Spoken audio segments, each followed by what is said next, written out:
Assalamualaikum warahmatullahi wabarakatuh. Selamat pagi anak-anak kelas 4 SD Muhammadiyah Inovatif Batu Retno. Bagaimana kabar kalian hari ini? Semoga kalian selalu dalam keadaan sehat, selalu dalam lindungan Allah. Amin. Baik, pada hari ini yaitu di hari Selasa tanggal 10 November tahun 2020 kita akan belajar di tema 4 berbagai pekerjaan, subtema ketiga pekerjaan orang tuaku pembelajaran ke-6. Tetapi sebelum kita melaksanakan pembelajaran kita pada pagi hari ini, alangkah lebih baiknya kita berdoa terlebih dahulu. Berdoa dimulai.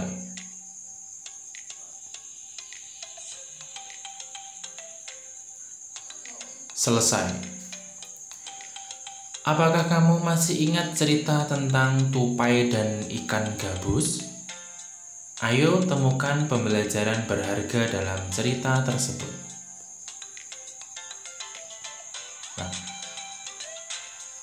Di sini Pak Ahmad menyediakan kembali bacaan tentang tupai dan ikan gabus. Dahulu kala, hiduplah sepasang sahabat di daerah Kalimantan Barat. Mereka adalah seekor tupai dan seekor ikan gabus. Setiap hari mereka melakukan kegiatan bersama, mencari makan, bermain, bahkan mengunjungi tempat-tempat baru selalu dilakukan bersama. Suatu hari, tupai tidak melihat gabus, sahabatnya. Ia mencarinya ke tempat biasa gabus tinggal. Saat bertemu, tupai sangat kaget. Gabus terlihat lesu. Ternyata ia sedang sakit. Tupai sangat sedih. Ia menawarkan makanan untuk sahabatnya, namun gabus tidak berselera makan.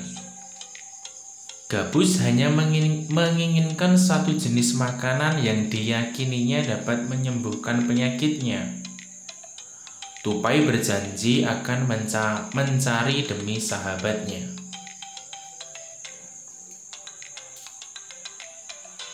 Setelah gabus mengatakan makanan yang dapat menyembuhkan penyakitnya, tupai sangat kaget. Ia harus mencari hati ikan hiu. Ikan hiu sangat ganas. Tidak terpikir olehnya ia bisa mendapatkannya. Namun tupai bertekad untuk mendapatkannya. Ia ingin sahabatnya sembuh. Tupai kemudian melompat dari satu pohon kelapa ke pohon kelapa lainnya yang dekat dengan tepi pantai. Saat menemukannya, ia melubangi satu kelapa dan membiarkannya airnya habis. Kemudian sang tupai masuk ke dalam kelapa. Angin kencang membuat kelapa jatuh ke pantai dan ikan hiu memakannya. Di dalam perut ikan, tupai kemudian keluar dari kelapa dan menggigit hati ikan hiu. Ikan tersebut mencoba bertahan sampai kehabisan tenaga. Ombak besar membawa ikan hiu ke tepi pantai. Saat itulah tupai keluar dari mulut ikan hiu dan membawa hati ikan kepada sahabatnya. Sampai di tempat ikan gabus, tupai kemudian memberikan hati ikan hiu untuk dimakannya. Beberapa hari kemudian, tupai melihat sahabatnya segar kembali. Betapa senangnya tupai melihat ikan gabus sehat seperti sedia kala.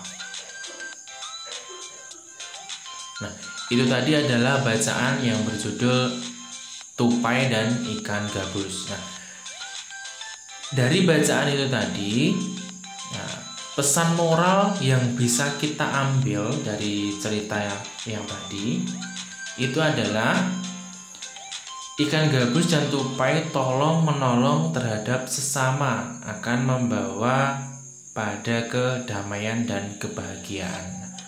Pesan moral di sini bisa kita katakan sebagai amanat. amanat dari suatu cerita. Apakah kamu sering menemukan sikap yang baik dan sikap yang tidak baik di lingkungan sekolahmu? Ya, di sini Pak Ahmad akan menjelaskan dalam diagram. Ya, contoh dari sikap baik yang terjadi di lingkungan sekolah, misalnya yang pertama, selalu menjaga kebersihan diri, rumah, dan lingkungan sekitar. Yang kedua, selalu menyapa dengan ramah tetangga kita. Yang ketiga, menawarkan bantuan sesuai kemampuan. Dan yang bukan merupakan sikap yang baik, yang pertama, membuang sampah sembarangan. Yang kedua, tidak mau bertegur sapa. Yang ketiga, acuh tak acuh terhadap penderitaan orang lain. Kemudian ciri-cirinya, ciri-ciri sikap baik yang pertama, tidak merugikan orang lain. Kemudian yang kedua, mampu mengendalikan diri. Dan yang ketiga, berpikir positif. Kemudian kesimpulan kita setelah melakukan sikap yang baik adalah sikap yang tidak merugikan orang lain, berpikir positif, dan mampu mengendalikan diri. Nah, kemudian untuk tugas kalian hari ini, kalian hanya perlu mencatat apa yang sudah Pak Ahmad sampaikan hari ini di buku catatan kalian. Ya, mungkin hanya ini pembelajaran kita pada pagi hari ini. Semoga kalian bisa memahaminya. Dan jangan lupa catat kembali materi yang sudah Pak Ahmad sampaikan. Pesan dari Pak Ahmad, selalu jaga sholat kalian, selalu jaga murojaah surat kalian, selalu jaga kesehatan, dan terapkan protokol kesehatan dimanapun kalian berada. Dari Pak Ahmad cukup sekian. Mohon maaf apabila ada kesalahan. Wassalamualaikum warahmatullahi wabarakatuh.